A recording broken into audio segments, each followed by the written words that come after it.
Hi there, I'm Pia Prezelj. I'm a writer, translator and journalist, and I'm going to take you around Ljubljana for a bit. Now, this being a small city, it has around 300,000 inhabitants. We're going to do it in a typical Ljubljana fashion, which means walking around, meeting people on the street and coffee shops and stopping for a chat. But before we do that, I want to give you a quick historical fact, nothing too complicated. I want to tell you that the first book published in what was then Slovene was published in the 16th century, and then by the middle of the 19th century, Slovene as a language became unified and formalized and introduced into schools. And it was because of a conscious, continuous effort of individuals, of writers who knew German, spoke German with each other and with others, but decided to write in Slovene because they understood that a specific cultural and linguistic identity must be formed, that we now speak Slovene. And one of such writers was France Prešeren, our national poet, and we're standing under his monument right now. This is him and his muse, and this is not a small thing because, as you can see, this is the main square of the city, and here stands not a general, not a politician, but a poet. Now later on we're going to see what being a poet in Slovenia means today, but first we're going to meet with Miha Kovač, who is an editor, writer, curator of Slovenia's Guest of Honor presentation at last year's Frankfurt Book Fair, but also a professor of publishing studies at the Ljubljana University and an overall expert on the Slovene publishing landscape. And he's just there, and we're gonna ask him some questions. Hey Miha! Hi Pia! Hey, so can you tell us, Miha, a bit about what are some of the basics of the Slovene publishing landscape? How does it look like? What do we publish? How much we publish? How much do we read? Well, first of all, you must understand that this is a really tiny, small market. Yeah. There is only 2 million people who speak Slovenian, and about half of them read books. So people who write and publish books are doing this for a little bit more than 1 million people. And this, of course, affects the market. There are two peculiarities which actually you can see in all other small European markets. First of all, there is a kind of a vertical integration in the market, in the way that Slovenian book market looks like somebody would squeeze Amazon and Barnes and Noble and Waterstones into one company. Yeah.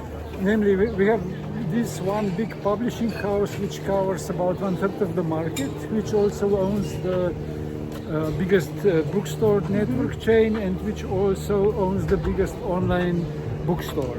And then we have a lot of smaller publishers who do all kinds of everything. And what is another thing which is quite peculiar here is that a lot of publishers are heavy subsidy dependent, what actually I don't like.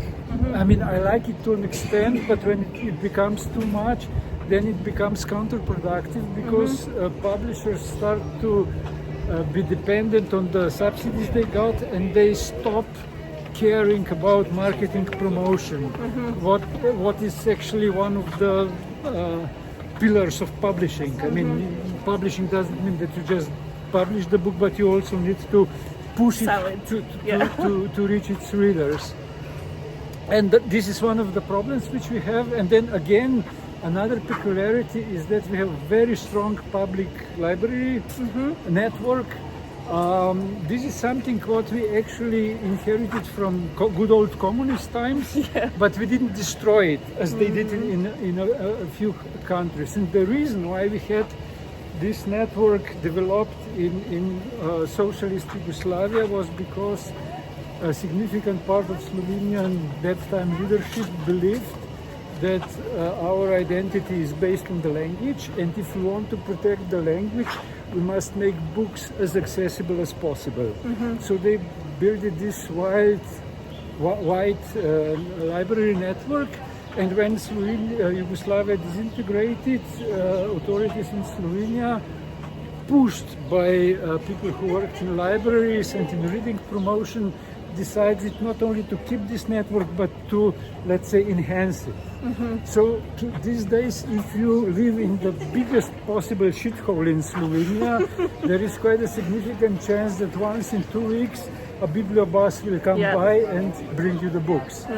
And again, I mean, this is good because of the reading promotion, but on the other hand, it's bad from the income point of view, because people got used that they got books for free. Books are not commodity which you pay for. And you know, as we live in the crazy times of liberal capitalism, people don't value things which are available for free. Yeah. And this is one of the problems, and I think this is also one of the reasons why we are to an extent losing our book culture is starting to diminish. I'm not advocating to abolish the libraries and subsidies, of course. I'm just saying that finding a proper balance between market forces, proper reading promotion, and these public services is quite difficult. And we are reinventing this every year in Slovenia. This is one of the struggles which we fight in Slovenian book landscape. And then another struggle, or at least something that you very heavily advocate for, is higher level reading. Yeah. And this was the basis of Yeah. the Ljubljana Manifesto. Yeah, yeah. Can you talk a bit about that? Well, it's you know, the logic is very simple, and up till now nobody yet persuaded me that I'm wrong, although I would be happy to an extent if I was wrong. But the basic background is that if you want to be capable of critical thinking, you need to have a kind of the background for this. And the background, the infrastructure for critical thinking is that you understand logic and you have vocabulary big enough with which you can express your thoughts. If you know only 700 words, you cannot say much. But if you know 5,000-10,000 words, we can discuss this building behind us, which is actually one of the oldest bookstores in Ljubljana. Yep. And we can discuss politics, we can discuss book reading and so on. And the point of Ljubljana Manifesto is that you actually need book reading if you want to develop this kind of capabilities. And up till now, I haven't figured out if there is any media which is more helpful in this than books.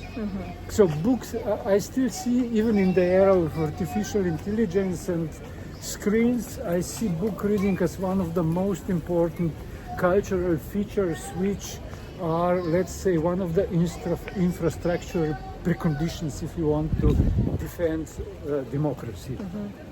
Well, thank you so much for taking the time, Micha. Yeah, thanks for thanks. this. See you Okay, around. See you around. Bye-bye. Bye-bye. Right, we're heading on. Okay, we're on our way now to the Slovene National and University Library, which is celebrating its 250th anniversary this year. And we're going to be joined by somebody I can already see. We're going to be joined by Jasmin Prezelj. Hey! Hey. Jasmin is a novelist and essayist and translator and the recipient of the EU Prize for Literature. And you're going to talk us through a bit about what it means to be writing in a language that is not spoken by many people and what it means to be a writer in Slovenia today. Well, yeah, we do have not a lot of potential readers because we're such a small language. But like when I set out to write, it doesn't really matter. I'm trying to express myself, my existence, my way of seeing the world, relating to the world. So at that point when I'm writing, it doesn't really matter how many people are going to be able to immediately read it. That comes into play once the book is on its way to get published. We have a very specific situation in publishing and the way the media then presents the books and writers. So I would say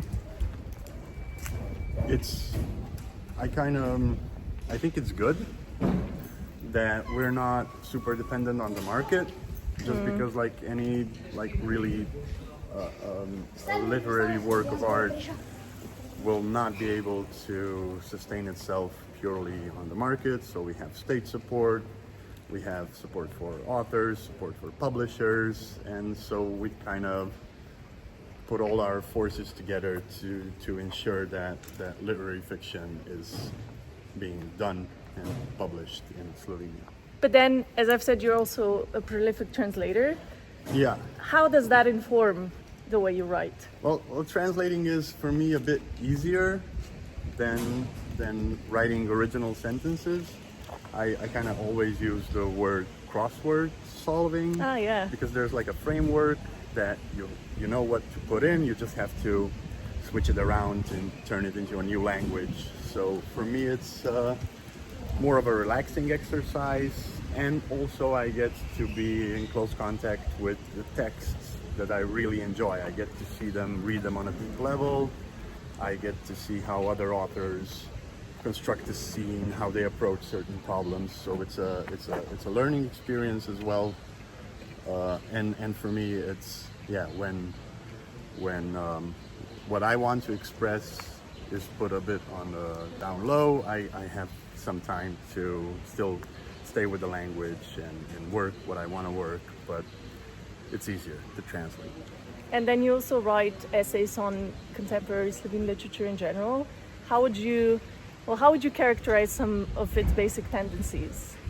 Well, I don't know. I wouldn't be able. I don't have a large enough overview over what's being done.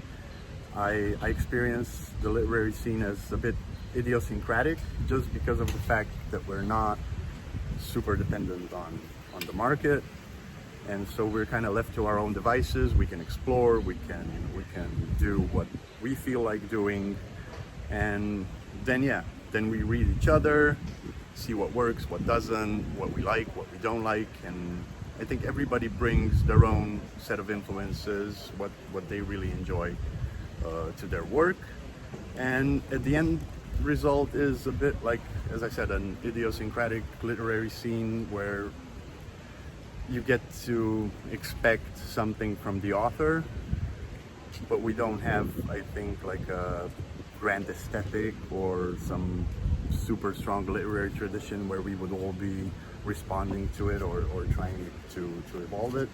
I think we're kind of free to do our work, and I think that's great. Yeah, I think so too. Thank you so much, Yasmin. See welcome. you. Bye-bye. Bye. Right, so now we're at the Slovene National and University Library. It was designed by Kresnik, and I'm going to take you around a bit. Well, first things first is this incredible door handle and this very heavy door that we have here, leading us into what is now sort of a temple of knowledge for Slovenes. And this place, as I mentioned, was designed by Kresnik, and it really showcases his incredible skill and his incredible vision. You're going to see as we climb to the top of the staircase what I mean by vision. And this place not only is a functional library, but an archive.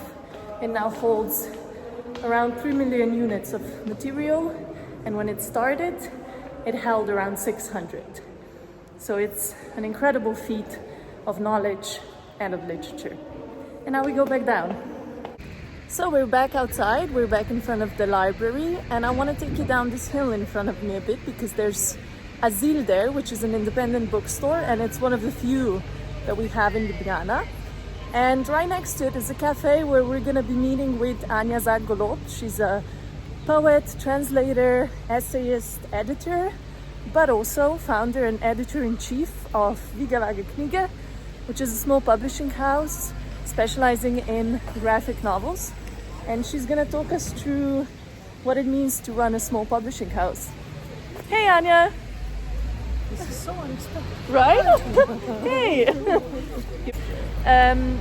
So yeah, as I've said, I want to ask you a bit about how it is to run a small publishing house in a country where basically almost all of the bookstores are dominated by one publishing and bookstore chain.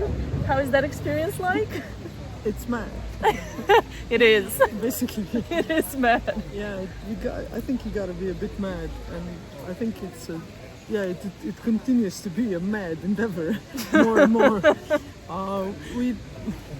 We did mentioning that book chain, the biggest book chain. We kind of did start the bookstores to show that it is possible to maintain another kind of business model where you actually just take 30% of each book you sell and not 50 as they do. Yeah.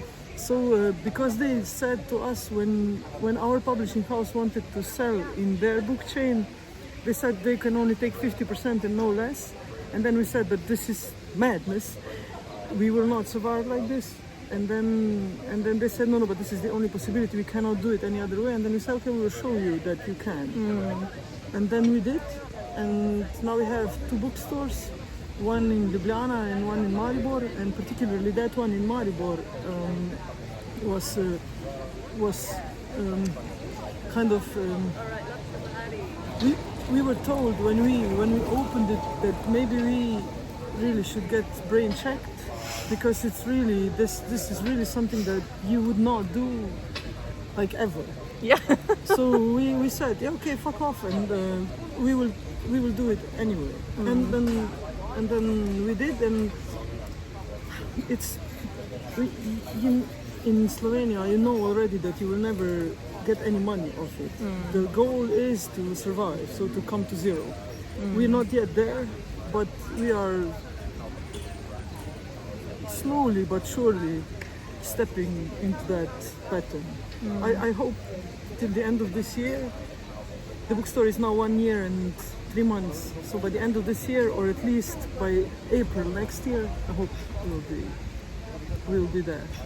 And then you're also a really brilliant poet, and you're gonna laugh at this, I know, but you are. There's no and Nobel I'm Prize. not. There's Wow. no Nobel Prize yet, so we can't, you know. Waiting for it. But I want to ask you a bit about, we often say, well, or at least we're often told that Slovenia is a nation of poets.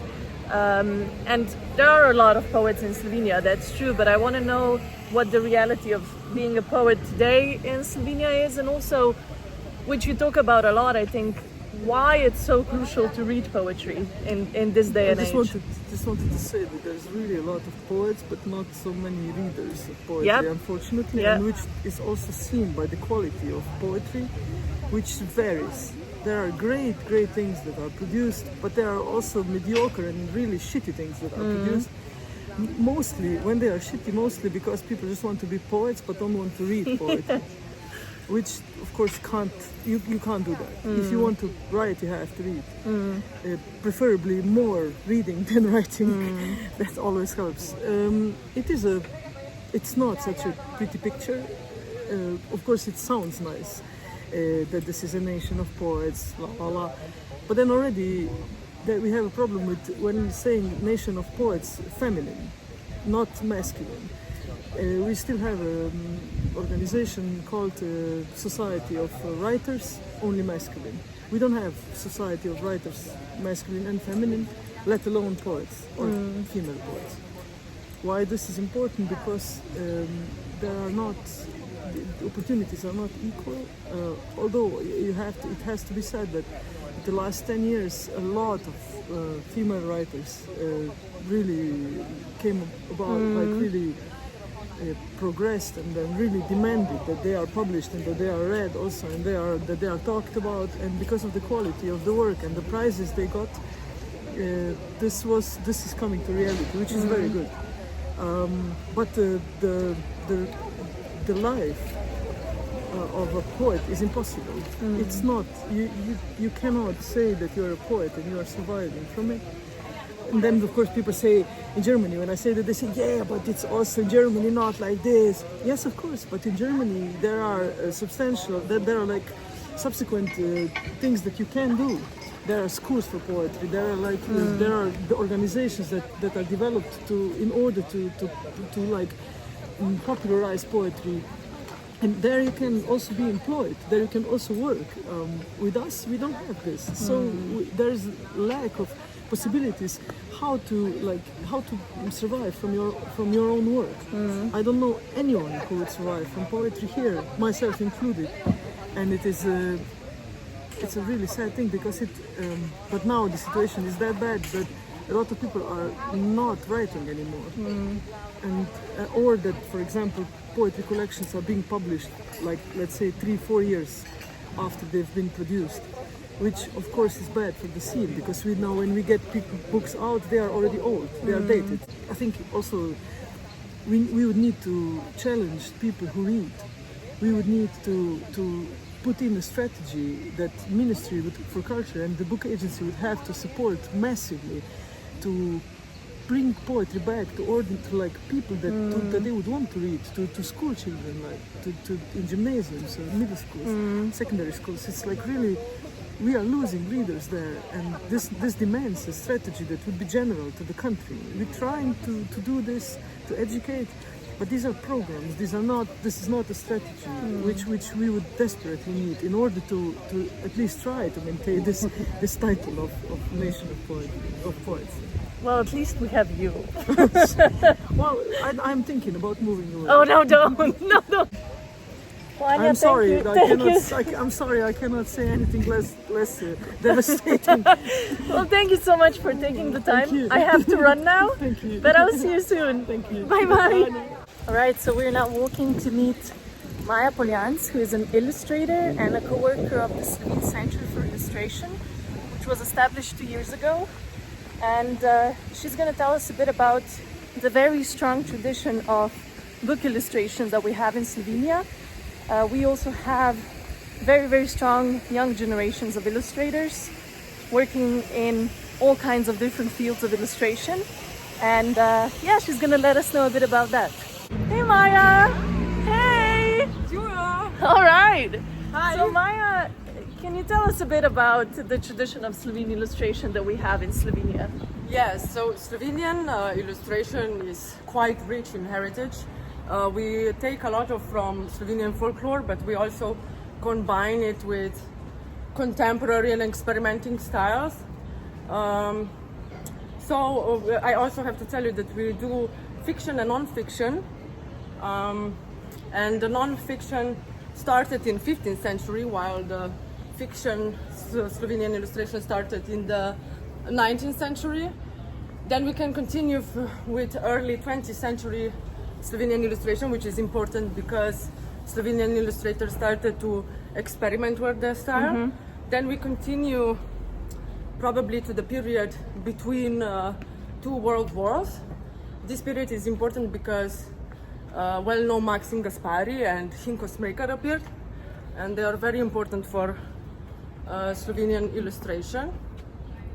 And their imagery is still known till this day.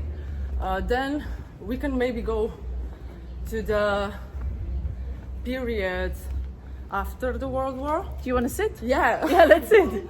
and this period is important because a central platform started in the 1966, which was Biennale of Slovenian Illustration.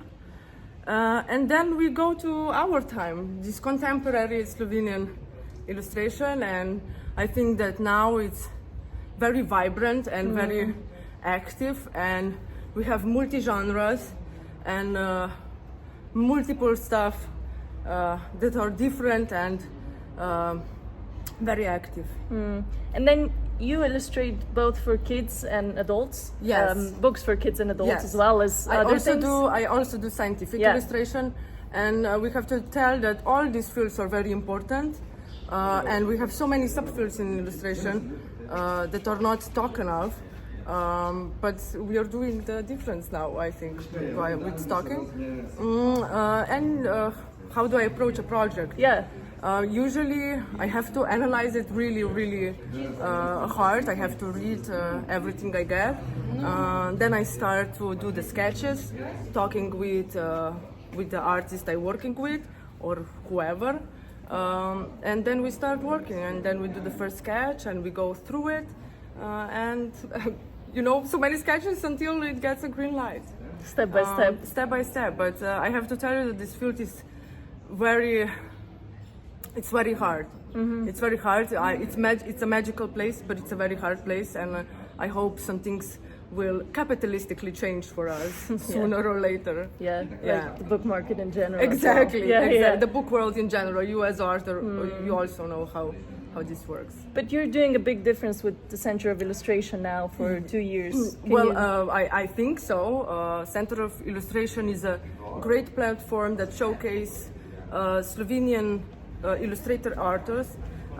We also have a first gallery that is dedicated especially to Slovenian illustration or illustration field in general. We also showcase worldwide artists, so we have to also mention this.